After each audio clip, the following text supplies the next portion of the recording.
What this gentleman has is what's called a 1903 Springfield. It's a bolt action, 5-shot, stripper clip fed weapon, 30-06. This is what they used in the first half of the Pacific War on Wake Island, Guam, the Philippines, and when they landed on Guadalcanal, August 7th, 1942, this is what they carried. There were very few Garands in the Pacific when the war started. Most of the Garands were allocated to Europe. So anyway, this is basically what the Marines used when they first started the war, the Pacific War. Okay. I'm going to show you a stripper clip.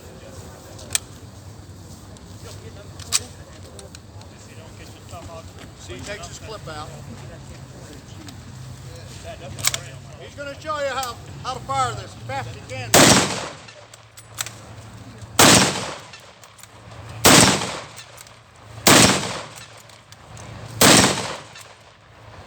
There you go. Okay.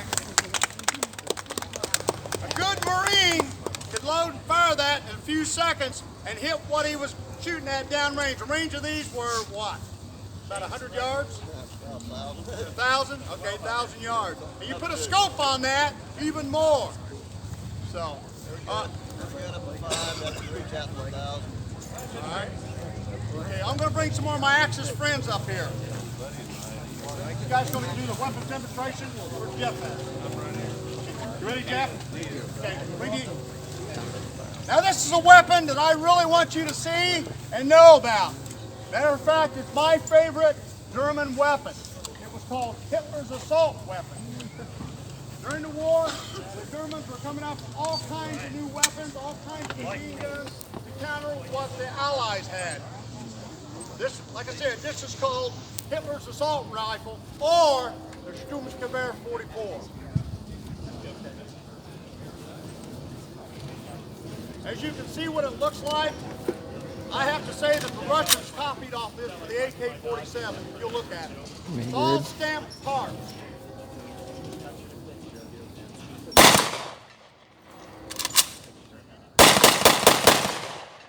Okay, what he has here is a semi-automatic or is it full auto? Okay. A full auto, one of these would run about 550 rounds a minute.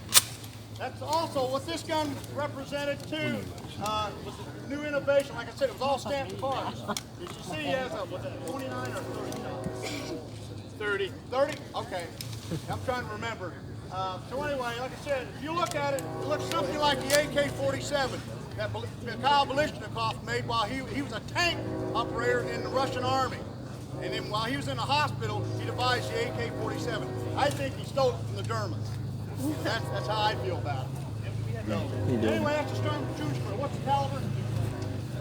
I think 8mm Kurz. 8 millimeter.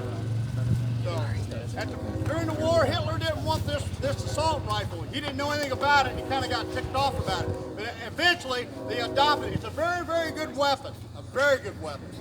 So, there's a Sturmgewehr 44. Do you have any more Axis coming up? Yes. All right. You got a couple on. All right, that's okay, this is an M38 Beretta, and this is what it's a PPH 41. Okay. This is a Russian-made weapon. You can see it's got the drum. Yeah, is that a full auto? Okay, great. So these guys are going to demonstrate their weapons. They're going to show you the firepower that the Germans had. A lot of the Germans on the Eastern Front grabbed up these PPH 44s here, and they used those. 41s. This is a standard Russian machine gun, am I right? Submachine, yeah. And the first one, the Beretta, is an Italian weapon. Italian, So exactly. it was taken over from the Italians when they surrendered in 43. Okay. A lot of the Germans, with their allies, switched over guns a lot, like the Americans did. The Canadians and the British used our Thompson submachine guns. So there's a lot of interaction between the Allies and the Axis. Okay, go ahead. Two triggers, one semi-auto, one full auto.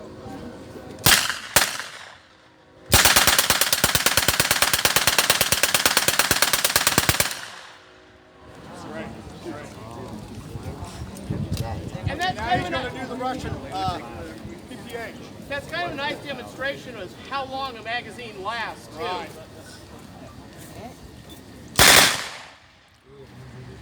Also, with these Russian guns, they have a distinctive sound to them. If I'm not mistaken, what's the rounds on these? How many per minute? Around 900 to I was going to say 1,000. about 900. Pretty fast. Pretty fast. The only other gun I know that's just as fast as that was the 1928 Thompson. What the British did for the Thompson, they had what's called a bliss shears on it. They would cut those off, and the rate of fire on the Thompson would go up to about 950 rounds. It was 45 ACP. If that one hit you, it would cut you in half. I don't think we have any Thompsons here, so I want to talk a little bit about the Thompson. There were two versions of it.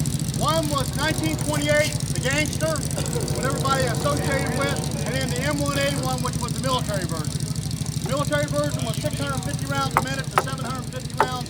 The 28 Thompson was 950 rounds a white minute. guy playing a Japanese soldier. Or used a 50-round drum or a 100-round drum.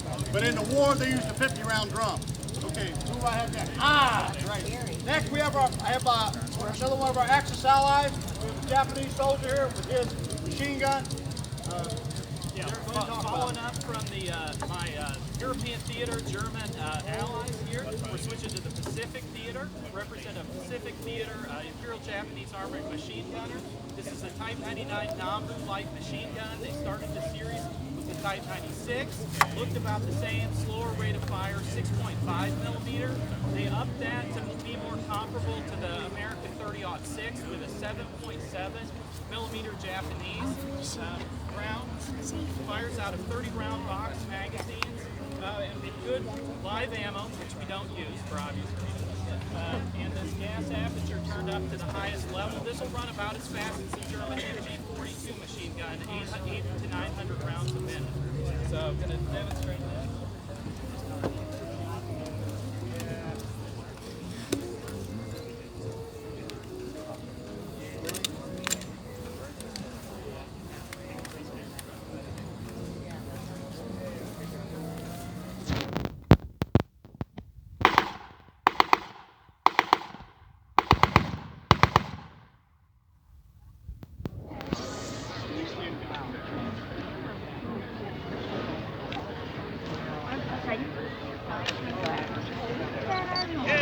Thanks, man.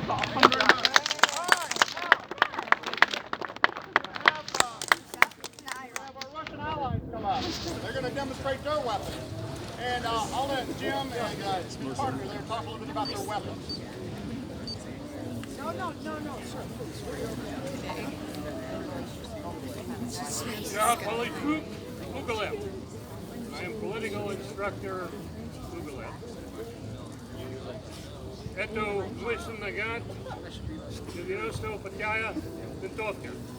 This is the Moisen Nagant 1895 rifle.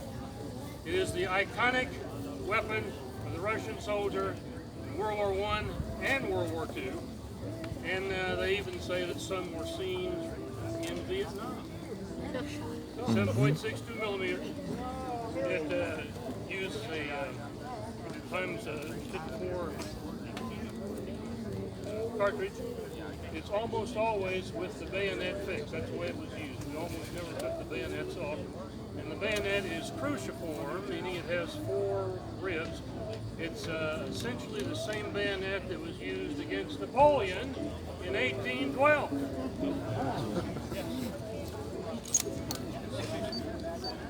Commander fire, complete.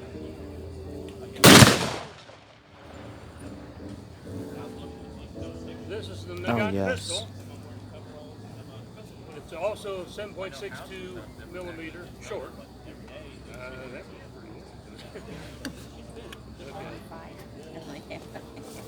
This is especially effective for shooting enemies of the people and other reactionary elements.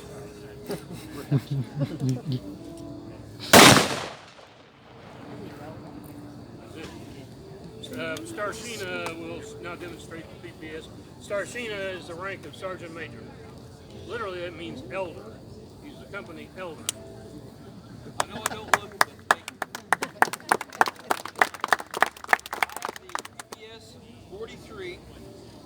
actually the predecessor to the PPSH-41. It's all stamped metal. It shoots a 7.62 by 25 cartridge. It's just a little bit larger cartridge than what a 9mm would have. These guns were fully automatic. They did not have a select fire, so it was full auto all the time. This particular one's a semi-automatic. They had a folding stock and a 31 round mag. I'm hoping this will work. It's been recently blank adapted, so I'm hoping it'll go ahead and fire. Like I said, folks, these guns were not made to shoot blanks. They're made to shoot live rounds. It'll fire as fast as you can pull the trigger. And it's a very good gun. It's very similar to what the Germans had with their MP40s. So that is the PPS 43. Thank you very much. I'm going to have our Commonwealth allies come out and they're going to demonstrate their weapons.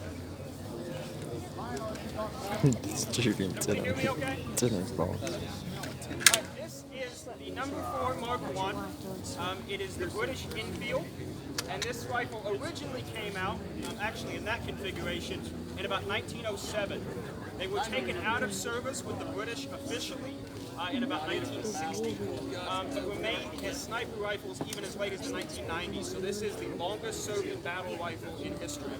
It fires a 303 caliber cartridge, which is a little bit bigger than 30 caliber. It's a rim cartridge because of the carryover from World War I, so that did not change between the wars. It can lead to feed problems, but theoretically it's a good round. These were originally designed as kind of an intermediate between a cavalry weapon and an infantry weapon. In World War I, much of the standard infantry rifles were much longer, but the British cavalry went to the War Department right before World War I and said, you know, this whole idea of a carbine is great, but we'd love to have a really accurate rifle that is built as a rifle but is carbine size.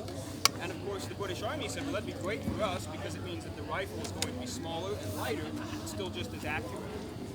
In true British tradition, these would still be fitted with bayonets, but the interesting feature of these is both that they have a 10-round box magazine and also the action is cock on closing. Now what that means is you're actually going to cock the weapon by pushing the bolt home rather than pulling the bolt out.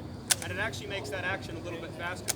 So what we're going to show you first is what's known as the Mad Minute. And in training purposes, the British troops were trained to get anywhere from 15 to 20 rounds on target at 100 yards in a minute. And the trooper here will try and show that.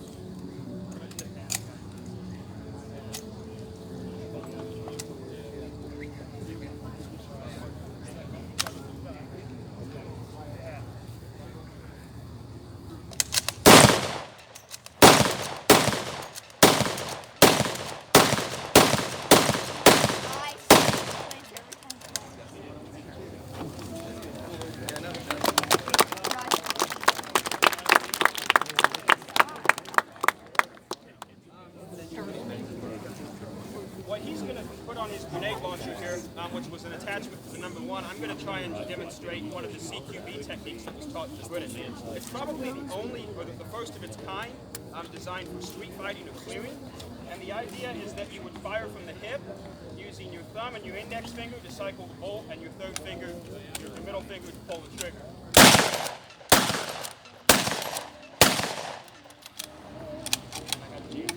But theoretically, you could do that from close range, about 20 to 25 yards, and hopefully hit something accurately as targets are popping out as you're advancing down the street. Go ahead. This is what's known as the EY Cup. This is the last weapon we're going to demonstrate. And it was basically a way to be able to put a grenade launcher onto the end of an infield. You would have just a normal hand grenade could be fired from this, but they were specially designed to have a wooden plate on the bottom to make them go further. He's going to try and hit the half track.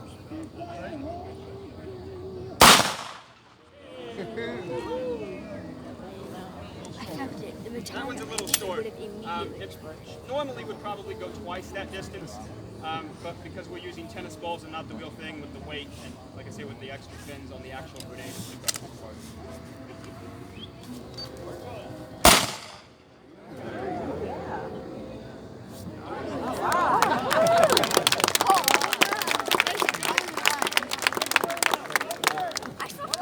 Up next are the GIs. So they're going to demonstrate their weapons. All right, we're going to have a few of you come up front. All right, the first weapon we're going to demonstrate is the weapon I was talking about earlier. Is an M1 Garand, or Garand, as it's pronounced. It's 30.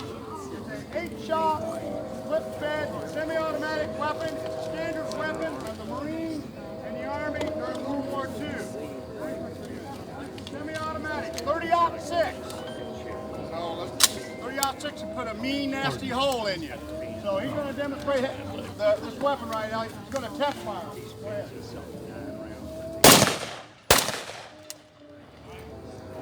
Here again, like I said, the weather affects these guns.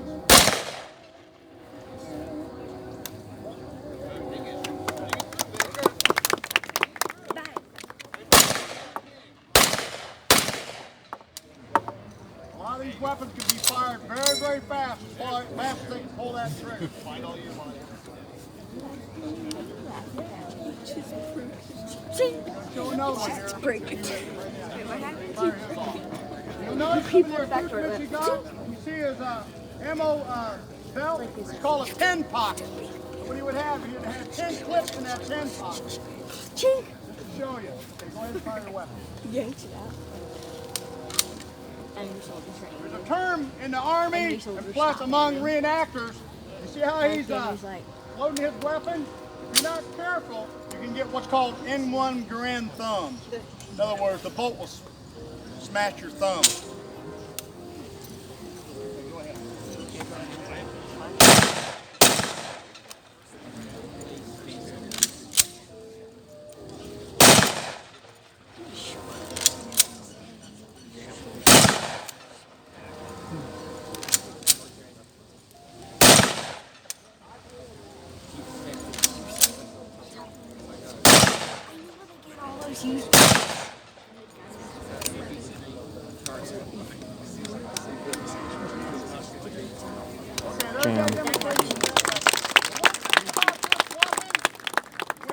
When the clip is ejected, it makes a ping sound. That sound got many a GI and Marine killed during World War II. The reason being, when the Japanese or the Germans knew that that guy was out of ammunition, is when that Garand went ping, and that's when they rushed him. A lot of GIs got smart, like the guys with the Thompson submachine gun. A lot of those guys would have an M1 Garand clip attached to their belt, and what they did to the Japanese and the Germans, they took that Garand clip, they fire a few rounds semi-automatic with their Thompson, and then they take that Garand clip and ping it off their helmet. The Germans and the Japanese would rise up and charge them, and then they would switch that Thompson to full auto and let them have it. The GIs were very smart back then. Very smart.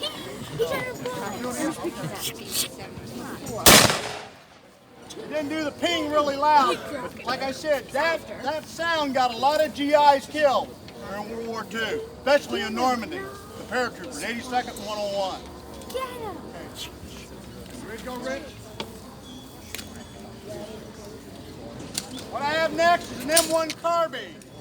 It's a 30-shot, it's a 15-shot clip mag, it's a 30 caliber. This is what's called the baby. A lot of your guys, a lot of officers and rear echelon carried this weapon. It's very, very light. Also, a lot of your paratroopers carried this weapon during World War II. This is the regular wood stock version. The paratroopers carried what's called a folding stock. And this thing is semi-automatic, gas-operated, clip-fed. Okay, Rick, go ahead. Oh, you got it. Also, he's carrying with him what's called the 1911 45, or Colt 45. A lot of your officers and paratroopers carried this. 45 ACP semi-automatic. What it would have was a 7-shot clip. You could also, a lot of the GIs carried one in the pipe. So it's 8-shot. And it's a semi-automatic weapon. And they use that weapon all the way up into modern times, all the way up today. As a matter of fact, the Army is going to re-adopt that into the Army now. they've been using 9mm. If you got hit with that 45, it would probably pick you up and throw you down on the ground. That's how much firepower is in one of those 45s. Rich is going to demonstrate this M1 carbine. Also, I'd like to point out, this gentleman right here is a World War II veteran. He's been there, he's seen it, he's done it.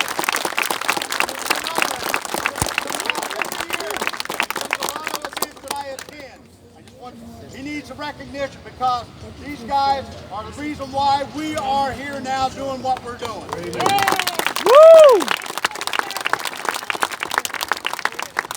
Slow fire and how fast it could go. It beats some of the, which one is it the Germans have. That's why we won the war.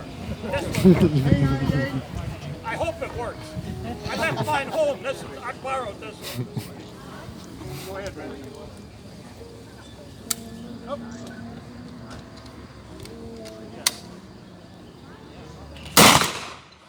Oh, Corey's got to lubricate something. Right. Okay, go ahead. You got it.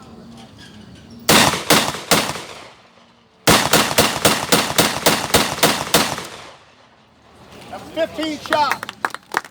Also in the Pacific, they used these guns, and in the Pacific, they had 30 shot clips. Also, toward the end of the war, they made what's called the M2. It turned out to be a fully automatic M1 carbine, but it was called the M2. They used these in the last part of the Pacific War, and they also used them in Korea. They were also used in Vietnam. The South Vietnamese Army used these during the Vietnam War. This gun was used all the way up to the Vietnam War, from World War II to Vietnam. That's his mag pouch right there. He's got extra mags. We'd also have one right here on his belt. And Rich is dressed as a paratrooper, 101, puking chicken. We're still a band of My brothers. other one doesn't have the stuff on it. Somehow it got misplaced. Almost airborne. That's my group. What they don't know, though, Sergeant York was in this position. Anybody else? Okay, bring on your, what we got next is we have an 03 and an 02. We have an 03, a grenade launcher. That's really talk at you now. What we have now, we have an 03, it's a grenade launcher, and he's going to demonstrate that. This was an anti-personnel, anti-tank weapon.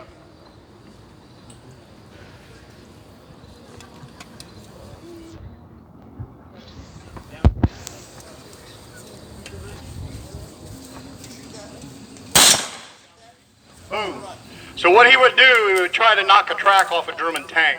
I don't think that would penetrate any armor. It might penetrate the armor of a Panzer I, but not a Tiger tank or a Panzer IV Mark IV. The next weapon we have is another cruise serviced weapon. This is called the M1919 air-cooled 30 caliber machine gun. Usually about 3 guys would be on this crew. One guy to cover him with his rifle, one guy would be carrying the ammunition, and one guy would be carrying a machine gun, and the other guy would be carrying the tripod. Okay, go ahead.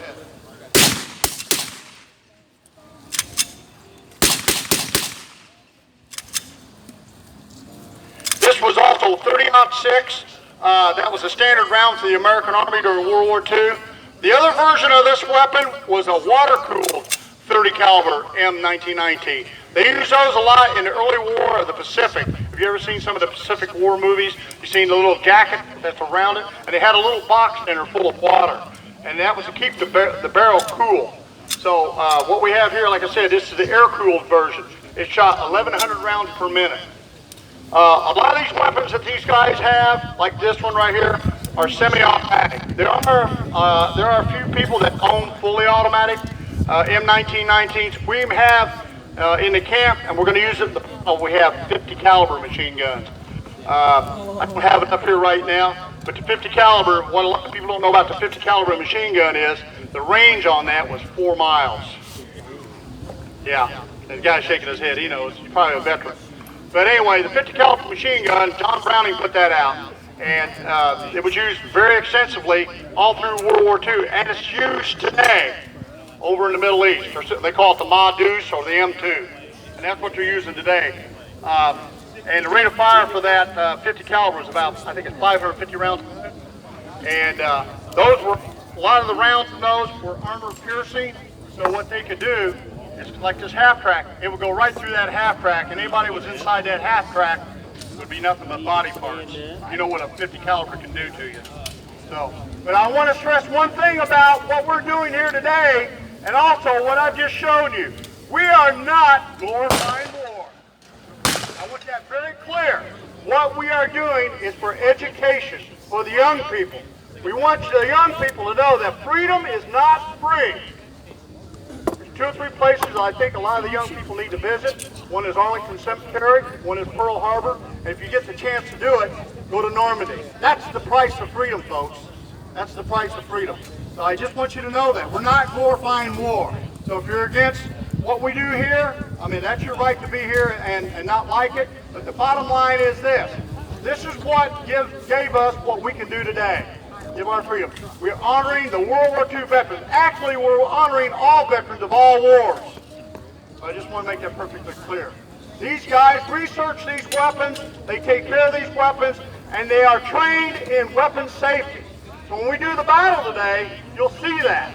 When anybody closes within too close, they will raise their gun or they will not fire at all. That's the number one thing we stress when we do these reenactments. We're out here doing gun safety. Also, I want to tell the kids, when we do have the spent blanks out here, let the reenactors bring them to you. Because some of these blanks do not go off, they're live.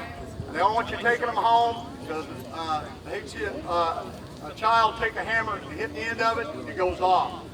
So let the reenactors bring the spent rounds to you. So I'd like to thank each and every one of you for coming to the weapons demonstration. Over here in a few minutes, we're going to have a fashion show. So these guys are going to be fully kitted out, and they're going to talk about their uniforms and the division, what they were in, and what was going on.